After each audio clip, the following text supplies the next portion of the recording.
አይነት እህል ሳልቀምስ 4 ቀን ቆይቻለሁኝ ቸግሮኝ። በአራተኛ ቀን ጫማዬ ላረገው ሳወጣ የደረቀ ዳቦ አግኝቼ በውሃ በጥብጬ በልቼዋለሁኝ። ሰዎችን ከማማት ሰው እርስ በራሱ ከማባላት እከሌ ገንዘብ አለው ከማለት ዛሬ ከጌታዬ ጋር ከአምላኬ ጋር ምን ሰራውኝ፣ ከእህት ከወንድሞቼ ጋር ምን ሰራውኝ፣ የተቸገረው ማን ነው፣ ማን ረዳውኝ፣ ምን አለኝ ብዬ ካሰብኩኝ ሰው ነኝ ማለት ነው። ሰላም ጤና ይስጥልን የተከበራችሁ አድማጮቻችን፣ ከኦቤን ፊንፊኔ ኤፍኤም 92.3 የእንግዳ ዝግጅታችን ጀምሯል። የዛሬው እንግዳችን ስኬት ማለት ለተቸገሩት መኖር ነው፣ ለተቸገሩት መርዳት ነው፣ ለሰዎች ፈጥኖ መድረስ ነው ይለናል። በህይወቴ ብዙ ውጣ ውረዶችን አሳልፍ ያለው ከፔስታል መሸጥ አንስቶ ሆቴል መቀጠር፣ ሌሎች ስራዎችን ሰርቻለሁ። ለኔ ግን ትልቁ ስኬት ለሰዎች መኖር መቻሌ ነው ይላል። አድማጮቻችን ከእንግዳችን ጋር ቆይታ የምታደርጉ ከሆነ እንግዲህ ብዙ ቁም ነገሮችን እንደምትጨብጡ ተስፋ አድርጋለሁ። አዘጋጅና አቅራቢ መሰረት ደበሌ ነኝ። እጅግ አድርጌ አመሰግናለሁ ፈቃደኛ ስለሆንክልኝ። እስቲ እንተዋወቅ። ሙባረክ ኡመር እባላለሁ። ተወልጄ ያደኩትኝ ጉራጌ ዞን ጌታ ወረዳ የሚባለው ቋን ከተማ ላይ ነው የተወለድኩት። እስቲ ሙባረክ ስለ አስተዳደግህ ትንሽ አውራኝ፣ የትምህርት ቤት ህይወትህንም በዛው ብታጫውተኝ ደስ ይለኛል። እንደማንኛውም ማህበረሰብ ከብቶች በማገድ ነው ያደኩትኝ። እኔ በልጅነቴ ትምህርት ላይ ብዙም ትኩረት አድርጌ አይደለም ያደኩት፣ ከብቶች እየጠበቅኩ ነው ያደኩትኝ። በ4 ብር ተቀጥሬ ከብቶች እየጠበቅኩ ነው ለእናቴ ለማገዝ በ4 ብር ከብቶች እየጠበቅኩ አደኩኝ። ከዛ በ11 ዓመቴ ወደ ፍቅር ሀገር የሆነችው አዳማ ከተማ እዛ ነው ያደኩት። አብዛኛውም ህይወቴ አዳማ ነው። እናትህን ለማገዝ በስንት ዓመትህ ነበረ ወደ ከብት ገዳ የገባኸው? በ7 ዓመት። ከ7 ዓመት እስከ ስንት ዓመት ድረስ በዚህ ህይወት አሳለፍ? በ7 ዓመቴ ከብት እያገድኩኝ 4 ዓመት አካባቢ ነው ጠበቅኩትኝ። ከዛ በ11 ዓመቴ በ1987 ዓመተ ምህረት ወደ አዳማ ሄድኩኝ። ምን ያህል ይከፈልክ ነበረ? እናትህንስ እንዴት ትደግፋቸው ነበረ በዚህ ስራ? እንግዲህ በልጅነትህ ልጆች ትምህርት ቤት ሲሄዱ እናትህን ለመርዳት ምናልባት እናት ሌሎች ልጆች አልነበራት አላት፣ ግን ያን ያክል ስራ ላይ ትኩረት የላቸውም። በእርግጥ በሳቱ እናቴ እንድረዳ ብዬ አይደለም፣ በቤተሰብ ፍቃድ ነው ከብት ጥበቃ የሄድኩትኝ። ልክ 11 ዓመት ሲሆነኝ ደግሞ ከተማ መሄድ አለብኝ ብዬ ጥዬ ጠፋሁኝ። ከብቶቹን መጠበቅ የለብኝም ከተማ መሄድ አለብኝ ብዬ እናቴን ሳስቸግራት ወደ አክስቴ ያለች አዳማ 16 ቀበሌ ወደዛ ላከችኝ። ከዛ በኋላ ብዙ ህይወቶች አሳለፍኩኝ። በጣም ብዙ አይነት አሁን ብዘረዝርልሽ ከ50 በላይ ሙያ ውስጥ ገብቼ የወጣው ሰው ነኝ። ብዙ ነገር ያየው ሰው ነኝ። እስቲ ሙያ ትንሽ አጫውተኛ። ምን ልበልሽ፣ ተዘርዝሮ አይደለም ያልቀው። መጀመሪያ ሳሙና እናዞር ነበረ። ሳሙና፣ ክብሪት፣ ፌስታል የሚባል ነገር ነበረ። ግንብ ገበያ ምናልባት ካወቅሽው ግንብ ገበያ በጣም ፍቅር ነው። አዳማ ማለት እጅግ በጣም እኔ ገልጬ አላውቀውም። ማንኛውም ድሃ ሆኖ ተመሳስሎ የሚኖርበት ከተማ ነው። ከዛ ፌስታል ከማዞር እስከ ሻይ ቤት መስተንግዶ የሰራውኝ። በመሃል ደግሞ ጠፍቼ ወደ አዲስ አበባ መጣ። በ91 ዓመተ ምህረት ወደ አዲስ አበባ የት እንደሆነ አላውቅም፣ አካባቢው አላውቀውም፣ ግን ጠፍቼ ወደ አዲስ አበባ መጣሁኝ። እዛም አዲስ አበባ መጣሁ። ከዛ በኋላ ደግሞ ኒስትሮ ጀመርኩኝ። ኒስትሮ እየሰራውኝ ኒስትሮም ብዙም ገቢ አላገኘሁበትም። 13 ዓመት አካባቢ ነኝ። 13 ዓመቴ ነው። ሐኪም ቤት ገባሁኝ። ሐኪም ቤት ጥበቃና ጽዳት ብዬ ገባሁ። ምንም ትምህርት የለኝም ብዬሻለሁኝ፣ አልተማርኩኝም። እናት ክሊኒክ የሚባል ነበረ መካኒሳ፣ ጽዳት ምናምን እየሰራው ሐኪም ቤት በደንብ አድርጌ መድኃኒቶቹን አወቅኩኝ። 1ኛ ክፍል ትምህርት አስመዘገበኝ። እየተማርኩኝ ሐኪሙ ሲያክም እያየው ከዛ መጨረሻ ደግሞ ሐኪም ቤት ወጣሁና ዳቦ ጋገራ ገባሁኝ። ሙያው ነበረ ወይ ዝም ብለህ ገባ? የለኝም። ባትራየው የሚባል አለ። ባትራየው ማለት ምንድነው መሰለሽ? የዳቦ ጋጋሪ ረዳት ማለት። ባትራየው ገብቼ በ3 ወሬ ጋጋሪውን ወጥቶ እኔ ጀመርኩኝ መጋገር ማለት ነው። እንዳሁን ቴክኖሎጂ አልሰፋም። በእጅ ነው የምትጋግሪው። ሸክላ ነገር ነው ማብኪያ ያለው። በሱ እያወካን በእጅሽ እያወካሽ ነው የምትጋግሪው። እሱን እየሰራው ደግሞ ዘመናዊ ሲመጣ የማሽን ዳቦ ጋገራ ገባው። እሱንም ትቼ ወጣሁና ዳቦ ጋገራው መኪና ጠባ ገባሁኝ። መኪና የት መሰለሽ? ጎላ ሚካኤል ወደ ጥቁር አንበሳ አካባቢ ጎላ ሚካኤል መኪና ጠባ ገባው። ከመኪና ጠባው ደግሞ ትቼው ልብስ ስፌት ገባሁኝ። ሙያውን ሳትማር ዝም ብለህ በድፍረት ነው የምትገባው? ልብስ ስፌቱ ደግሞ እንዴት መሰለሽ የገባሁት? ገበር የሚባል ነገር ነበረ። ጃኬት ወይ ደግሞ ሱሪ ሲሰፋ ከስር የሚገቡ ገበሮች አሉ። እሱ ደግሞ ቀላል ነው፣ ሙያ አይፈልግም። እሱን ገጠማ ገባውና በዛውም ስፌት ለመድኩኝ፣ መስፋት ጀመርኩ ማለት ነው። ዋና ስፌት እሱንም ተውኩትና ደግሞ መርካቶ ገባሁኝ ማለት ነው። መርካቶ 15 ብር ተቀጥሬ መርካቶ መስራት ጀመርኩኝ በ1997 ዓመተ ምህረት። ከዛ ቡቲክ እየሰራሁኝ መርካቶ ተውኩትና ደግሞ የተገባው መሰለሽ? ያልገባውበት የለም። እኔ ሆቴል መስተንግዶና ኃላፊ ሆኜ ገባሁኝ። ከዛ ደግሞ እሱን ተውኩትና ወደ አርቱ ተቀላቀልኩ ማለት ነው። እንደው ይሄንን ሁሉ የምታደርገው እንግዲህ የተሻለ ክፍያ በመፈለግ ነው ማለት ነው። የተሻለ ክፍያ ልፈልግ እንጂ ይሄን አክል ምዘረዝርልሽ ገና ብዙ ያልዘረዘርኳቸው አሉ ሙያዎች። ይሄን ሁሉ ሳደርግ ህይወቴን የሚቀይረኝ ነገር የለም። ግን ህይወት ለመግፋት ትግል ውስጥ ነው የነበርኩትኝ። ሆቴሉ ከገባ በኋላ ወደ አርቱ ገባውኝ። ቁጥር 1 ካሴት በ2001 98 ዓመተ ምህረት እንትን ነው ነጠላ ዜማ ነው የለቀኩት ቋንጤ የሚል። ከዛ 2001 ላይ ካሴት አወጣሁና ደግሞ ከሰረ ካሴቱ። ፍሉት የሚባል ሙዚቃ ቤት ነበረ፣ ከሰርኩኝ። ከዛ ደግሞ ወህምያ የሚባል አለ የጉራጌ ባህል ማዕከል ነው፣ ወደ 22 ውሃ ልማት አካባቢ ነው ያለው። እዛ መስተንግዶ ገባውኝ። እሱንም እየሰራው ተውኩትና መልሼ ወደ ካሴት የተመለስኩ ማለት ነው። ቁጥር 2 ካሴት ጉራጌ የተሰኘ አልበም ሰራውኝ። ተሰጦ ነበረክ ማለት ነው ገና በልጅነት ነው? እንዴት ነው ወደዛስ ልትገባ ይቻላል? ተሰጦ የለኝም፣ ፍላጎት ነው የነበረኝ እንጂ በእርግጥ ተሰጦ የሚባለው ምን መሰለሽ፣ ከራስሽ የተፈጠረ ነገር ከልጅነትሽ ጀምሮ ያደገ ነገር ነው ተሰጦ የሚባለው። እኔ ፍላጎት ነበረኝ እንጂ ያናክል ተሰጦ አለኝ ቢ ከራሴ ጋር የነበረ ነገር የለም ወደ አርቱ አገባለሁ ብዬ። ነገር ግን ጓደኞች ነበሩኝ ሙዚቃ የሚሰሩ። ተካሰፋ ታዋቂ ነው የጉራጌ ሙዚቃ አቅራቢ፣ እሱ ጓደኛዬ ነበር። እሱ ሲሰራ አይ ነበረ።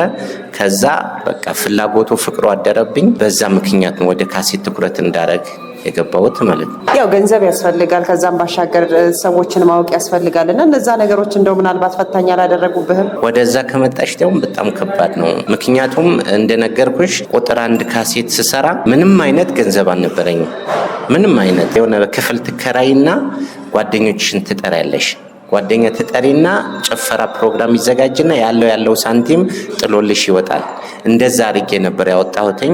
ከዛ ልክ ካሴቱ ከወጣ በኋላ ምን አደረገኝ መሰለሽ፣ ኮፒራይት የሚባል ነገር አለ። የታተመበት ክፍል ላይ በከቨር ልክ ነው አንቺ የምታገኙ። 5000 ከቨር ራሴ አሳትሜ ካሴቱ ታትሞ የኔ የታተመው ካሴት አስቀምጦት ኮፒራይት ጓዳ ላይ ኮፒ ሲያደርግ አየሁት እና ኦዲዮ ቪዥዋል ሄጄ ስከሰው አባል መሆን አለብህ አሉኝ። የኢትዮጵያ ሙዚቀኞች ማህበር አባል ሆንኩኝ። ከሰስኩት። ያው እሱ በሳቱ ገንዘብ አለው መናገር አልፈልግም ማለት የደረሰብሽ ነገር በሳቱ ብዙ ነገሮች ይኖራሉ። እጅሽ ላይ ሳንቲም የለም፣ አጋዥ የለሽም። እንደዚህ እያደረገ ነው ስል ጠሩት፣ አናገሩት። ከዛ በኋላ ምንም የሰጠኝ መፍትሄ የለም። እኔም ተውኩት፣ እንደከሰረ ነው። ቁጥር 2 ግን በተሻለ ደግሞ ከነገርኩሽ ወህምያ ገብቻለሁ ብዬሻለሁኝ። ያን አዋጪ ሳይሆንልኝ ሲቀር ወደ መርካቶ ሄጄ ስራ ጀመርኩኝ። ከዛ ባጠራቀምኩት ሳንቲም 10 ብር 20 ብር አጠራቅሜ ቁጥር 2 ጉራጌ የተሰኘ አልበም ሰራው። እሱንም ብዙም አዋጭ አልነበረም፣ ያን አክል አርኪ አልነበረም። ከዛ ውየው የተሰኘ ክሊፕ ነጠላ ዜማ ሰራው። በሱ አሪፍ አግኝቻለሁኝ። እንደው የመጀመሪያ ሙዚቃህን እስቲ አጫውተኛው። በኮፒራይት ብትከስርበትም እንደው ትንሽ አጫውተኛለን። መጀመሪያ ሙዚቃ ስራዬ ምን አለ መሰለሽ፣ ያ ታሪካዊ ቦታ ነው። ቋንጤ የሚባል ቦታ ተወልጃለሁ ያልኩሽ። ፍቅሩም አለብኝ በልጅነቴ ነው የወጣሁት። እሱን በሚመለከት ነው ቋንጤ የተሰኘ ስራ የሰራሁት ነጠላ ዜማ።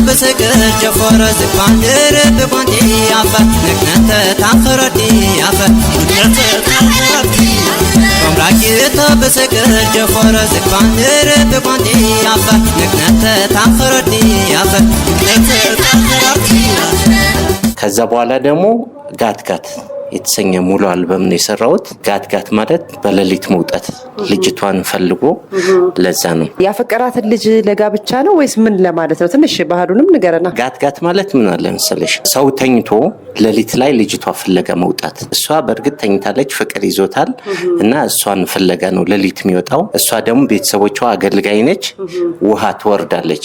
ያንን ወራጅ ውሃ ልትቀዳ ስትሄድ ይጠብቃታል፣ ሌሊት ይወጣ ማለት ነው። ጋትጋትን ብታዜምልኝ እንደውም ደስ ይለኛል። እንደዚህ አፍንጫ የተዘግቶ ችግር የለውም፣ ያው አድማጮች የሚረዱሃል። ጋትጋት ወጣ ይናያይ ተሺሁ መቸን ሰብተያይ ጋትጋት ወጣ ይናያይ ተሺሁ መቸን ሰብተያይ ጋትጋት ወጣ ደደወነፈ ጋትጋት ወጣ ወነገተሪ ጋትጋት ወጣ ያ ያመረና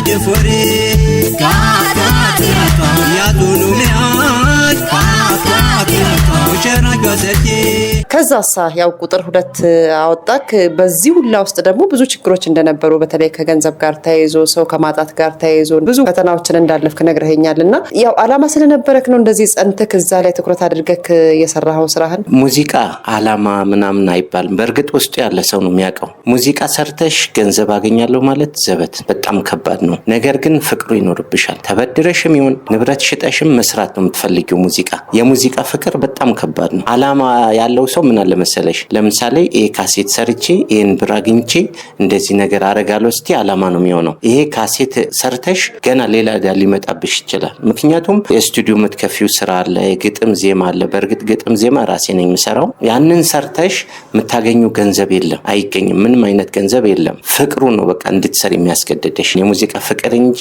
ለዓላማ አይደለም የሰራሁት። አንዳንድ ተስፋ አስቆራጭ ነገሮች ሲገጥሙ በቃ ቢቀርብኝስ ብለህ ወደኋላ ተመለሳለህና እንግዲህ በህይወት ስኬታማ እንድትሆን ወይንም የስኬት ጉዞን እንድትጀምር ይሄ ቁርጠኝነት የሚለው ነገር የሙዚቃው ፍቅር ከዛም ባሻገር ሌሎች ስራዎችንም ልትሰራ ትችላለህና ወጣቱ በተለይ ፈተና ሲገጥመው ወደኋላ የሚመለስበት አይነት ሁኔታ አለ። ብዙ ስራዎችን ሰርታል እንግዲህ ቀደም ሲል የዘረዘርክልኝም አይነት ስራዎች አሉና ጽናትክ ለዛሬ አብቅቶኛል ብለህ ታስባለህ? አሁን ይህንን መልእክት ሙዚቃ ላይ ለመግባት ለሚፈልግም ሰው ትምህርት እንዲሆነው ነው። ቀን ስራ እሰራለሁ እንደነገርኩሽ መርካቶ ተቀጥሬ ነው የምሰራው። ማታ ነው ግጥሙ ዜማው የምሰራው። ካሴቱ ሲወጣ በምን ሰዓት ነው የምትሰራው? መቼ ነው የምትሰራው? ከኛ ነው የምትውለው? መቼ ነው የምትጽፈው? መቼ ነው ዜማው የምትሰራው? ስቱዲዮ የምትሄደው መቼ ነው ብለው ነው የሚጠይቁኝ። ካሴት ሰርተሽ ምንም አይነት የምታገኙ ገንዘብ የለም ነግሬሻለሁ። የመጀመሪያ ቁጥር 1 ካሴቴ ዩኒቨርሲቲ ሆኗል። ለኔ ምንድነው ዩኒቨርሲቲ ሆኗል ምልሽ? በጣም ችግሮችን አይቼበታለሁኝ። ሳልበላ ሳልጠጣ ሰው ላያምነኝ ይችላል። 4 ቀን ቆይቻለሁኝ። ካመንሽም ካላመንሽም ምንም አይነት እህል ሳልቀምስ 4 ቀን ቆይቻለሁኝ። ቸግሮኝ ኮፒራይት ተሰርቷል ብዬሻለሁኝ። ከሚገርምሽ ነገር በ4ኛ ቀን ጫማዬ ላረገው ሳወጣ የደረቀ ዳቦ አግኝቼ በውሃ በጥብጬ በልቼዋለሁኝ። ይህን አክል ችግር ስላየውበት ተማርኩበት። ምንድነው የተማርኩበት? ሙዚቃ ሰርቼ ገንዘብ ማግኘት እንደማልችል አውቄዋለሁኝ። ነገር ግን የሙዚቃ ፍቅር ውስጤ ላይ አለ። ያንን ፍቅር ግን ምንድነው ማድረግ ያለብኝ? ስራ እየሰራው በትርፍ ሰዓቴ ደግሞ እንደ መዝናኛ መያዝ እንዳለብኝ ስለተረዳው ከዛ በኋላ አልহামዱሊላህ ምንም አይነት ችግር ማላየውም ተምሬበታለሁኝ። አሁን ምንድነው ሙዚቃ የሚገቡ ሰዎች ሙሉ ለሙሉ ስራቸው ትተው ሙዚቃ ላይ የሚገቡ ሰዎች አሉ። እነዛ ሰዎች መጨረሻ ምንድነው የሚሆኑት? ይወድቃሉ። እጅግ የሚወደድ አማርኛ ሙዚቃ አውጥተው ጎዳና የሚያድሩ ሰዎች አሉ። እነሱ ለምንድነው እንደዚህ ሆኑት? ሙሉ ለሙሉ ገንዘብ አገኛለሁ ብለው ሙዚቃ ላይ ስለገቡ ነው። የራስሽ ፈጠራ ፈጥረሽ ስራ እየሰራሽ በትርፍ ሰዓትሽ ነው ሙዚቃ መስራት ያለብሽና የቁጥር 1 ስራዬ ዩኒቨርሲቲ ሆኖኛል ማለት ነው። ያነሰብ መስኩርና ዋኒ ከነቢ በጋና ያነሰብ መስኩርና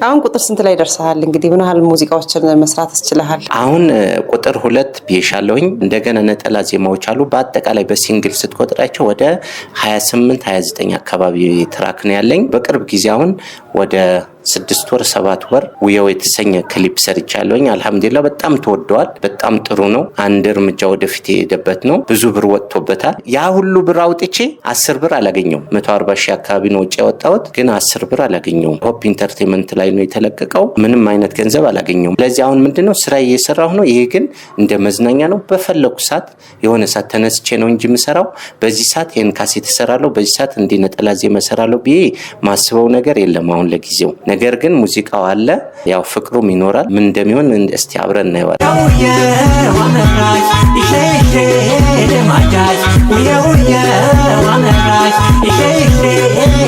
እንግዲህ በአርቱ አካባቢን ማስተዋወቅ፣ የተወለድክበትን ቦታ ማስተዋወቅ፣ ሀገርህን ማስተዋወቅ ይቻላልና ከዚህ አንፃር እንደው የሚደግፉ በተለይ የተወለድክበት አካባቢ ላይሳ እንዲደግፉክ አልጠየቅክም? ባለሀብቶችን የመጠየቅ አይነት ስራት እንደዚህ አይነት ስራዎችን አልሰራህም? እኔ እንደ ውድቀት ነው ማየው። በህይወት ዘመኔ ነገርኩሽ 4 ቀን እኮ ሳልበላ አደርኩ ያልኩሽ ሰው መጠየቅ ስለሚከብደኝ ነው እንጂ ወንድሞች አሉኝ፣ እህቶች አሉኝ፣ ጓደኞች አሉኝ፣ የሀገሬ ልጆች አሉ፣ ዘመድ አለ።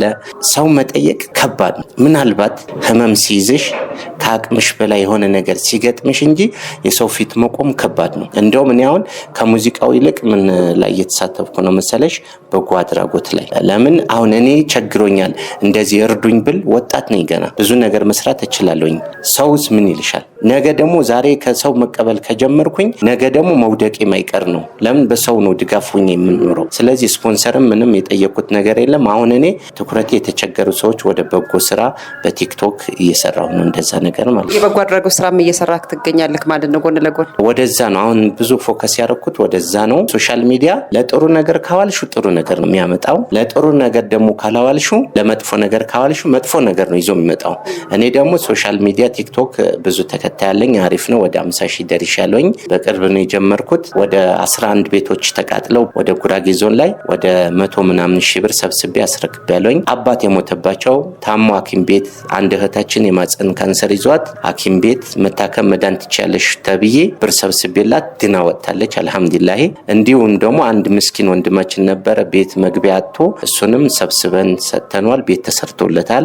እንደዛ ነገሮች ላይ እየተሳተፍኩ ነው። በተለይ በጎ አድራጎት ስራ መስራት የአእምሮ እርካታ ከፍተኛ ነው ይባላልና እንዴት ትገልጸዋለህ? እንደው አንተ ገንዘብ አገኛለሁ ብለህ አቅደህ ያንን ገንዘብ ስታገኝ ምናልባት ያንን ደስታ ላታገኝ ትችላለህ።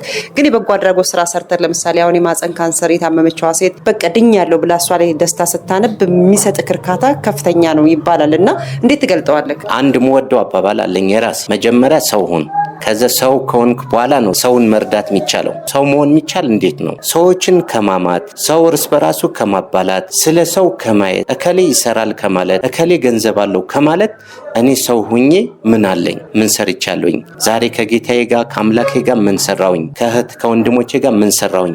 የተቸገረው ማን ነው? ማን ረዳውኝ? ምን አለኝ ብዬ ካሰብኩኝ ሰው ነኝ ማለት ነው።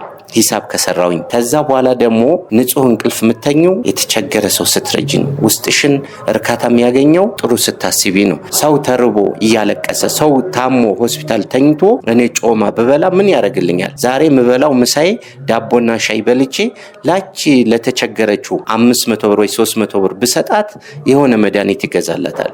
ስለዚህ እንደዚህ አይነት አስተሳሰቦችን ካሰብን ሰው ከሆንን እንደ ሰው ማሰብ ከጀመርን ሰው መሆን እንችላለን ማለት ነው። አሁን በምን ስራ ላይ ነው? እንግዲህ የሙዚቃውን ስራ ነግረኸኛል። ፍቅሩ አስገድዶ የመሰራው እንጂ ምንም አላተረፍኩበትም ብለኸኛል። እና በምን ስራ ላይ ነው የምትገኘው? ህይወትንስ በምንድን ነው የምታስተዳድረው? ጸጉር ቤት የወንዶች የውበት ሳሎን አለ። እዛም ተወሰነ ገቢ ያገኛለሁኝ። እንዲሁም ደግሞ አባቶቻችን ያስለመዱን ስራ አለ። ምንድነው? እቁብ እድር የሚባል ነገር አለ። ኢትዮጵያ ሁሉም ስራ ወዳድ ነው። እቁብ የሚባል ስራ ከህፃንነት ጀምሮ ልጅ ያለን የቅቤ እቁብ የሚባል ነበር። ምናልባት በሌላ ብሔር ይኑር አይኖር እኔ እንጃ። የቅቤ እቁብ የሚባለው ምንድነው መሰለሽ? ገመድ በስንዝር ይለካና በዛ ስንዝርሽ ገመድ ልክ ቅቤ ይለካል። እንደዚህ ድቦለቦልና ቅቤው በዛ ገመድ ልክ ቅቤ እቁብ ይሰበሰባል። ሁሉም በዛ ገመድ ልክ ቅቤ ይሰበሰብና አንድ ሴት ትወስደዋለች። የቀጣይ የተሰበሰበው ቅቤ ደግሞ አንድ ሴት ትወስደዋለች። በዚህ ሲስተም ነው አሁን ወደ ዘመናዊነት የመጣው። በቴሌግራም የሚሰበሰብ እቁብ አለ። እንደዛ እየሰበሰብኩኝ ህይወቴ እየመራሁ ነው ማለት ነው። እንግዲህ በቀጣይ ከሙሄ ምን እንጠብቅ? ምን አዳዲስ ነገሮችን ይዞ ብቅ ይላል የሚለውን ደግሞ ትንሽ አጫውተኝ። ወደ በጎ ስራ መስራት የምፈልገው ሶሻል ሚዲያ ላይ በጥሩ ስራ በጥሩ በጎ ስራ የተቸገሩ ወንድሞቻችን መንገድ ላይ የተራቡ አሉ። ብዙ መነሳት ያለበት ብዙ መረዳዳት ያለባቸው ጉዳዮች አሉ። በዛ በጥሩ በጎ ስራ እሰራለሁ ብዬ አስባለሁኝ። እንደዛ ነው ትኩረት አሁን እያደረኩ ያለሁት። የቤተሰብ የትዳር ህይወትን አጫውተኝና የምናበቃ ይሆናል። ትዳር አለኝ። ከልጅነት ጀምሮ አብረን ያደግን ወደ ሰፈረ ሰላም አዲስ አበባ ኮልፌ አዲስ ከተማ ነው ስምንጠራው። እዛ ትምህርት ቤት ላይ ተገናኘን። ትዳር አጋር ያለች አንድ ላይ ነን። ልጆችም አለኝ። አልহামዱሊላህ በጥሩ ሁኔታ እየኖርኩኝ። ስኬትን ጀምሬያለሁ ብለህ ታስባለህ? ስኬታማ ነኝስ ብለህ ታስባለህ? ምድር ላይ እኮ ስኬት የለም። ስኬት የሚባለው ምን መሰለሽ? ሚሊየን ቢኖርሽ ትሪሊየን ቢኖርሽ ምንም ባይኖርሽ መሞትሽ አይቀር። የእምነት አረክብኝ እንዳትኝ። ስኬት ማለት እኔ ምን መሰለሽ? ለኔ እምነት ሲኖርሽ ባለሽበት እምነት ላይ ፈጣሪሽን ስትፈሪ፣ ያዘዘሽን ትእዛዛት ስትፈጽሚ፣ ቤተሰብሽን ሳይርበው ሳይጠመው ካደርሽ ዛሬ ነገ እሱ ነው የሚያውቀው። ምክንያቱም የኔ ስኬት ዛሬ ነው እንጂ ነገ አይደለም። ነገ ሰርቼ እንደዚህ ፎቅ ሰርቼ እንደዚህ አድርጌ ይሄ የዱንያ ጣዕም ነው። እዚህ ቻለም ጣም ወይም ደግሞ ገንዘብ ስካር ነው ምለው ዛሬ ካገኘው ቤተሰቤን ካራበው እምነቴን ያዘዘኝ ነገር ከፈጸምኩ የኔ ስኬት እሱ ነው። ብዙ ነገሮችን ተጫዋውተናል። ምን አይነት ውጣ ወረዶችን እንዳሳለፍክ ለወጣቱ በተለይ ጥሩ ትምህርት ሊሆን የሚችል ነገር አጫውተኸኛል፣ አጋርተኸኛልና በአድማጮቼ ስም እጅግ አድርጌ አመሰግናለሁ። ሌላ ጊዜ ደግሞ ሰው በምድር ላይ እስካለ ድረስ ስኬት ይፈልጋልና ከዚህ በተሻለ ሁኔታ ደግሞ ነገሮች ያሰብካቸው ነገሮች ተሳክተውልክ እንደምንገናኝ ተስፋ አደርጋለሁ። ክብረት ይስጥልኝ። እኔም አመሰግናለሁ። ሰላማችሁ ይብዛልኝ። ኢትዮጵያ ለዘላለም ትኑር። Got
تشيخ مجن ستاجي كافتاتي وتاسو يسمي تشيخ مجن قاتلي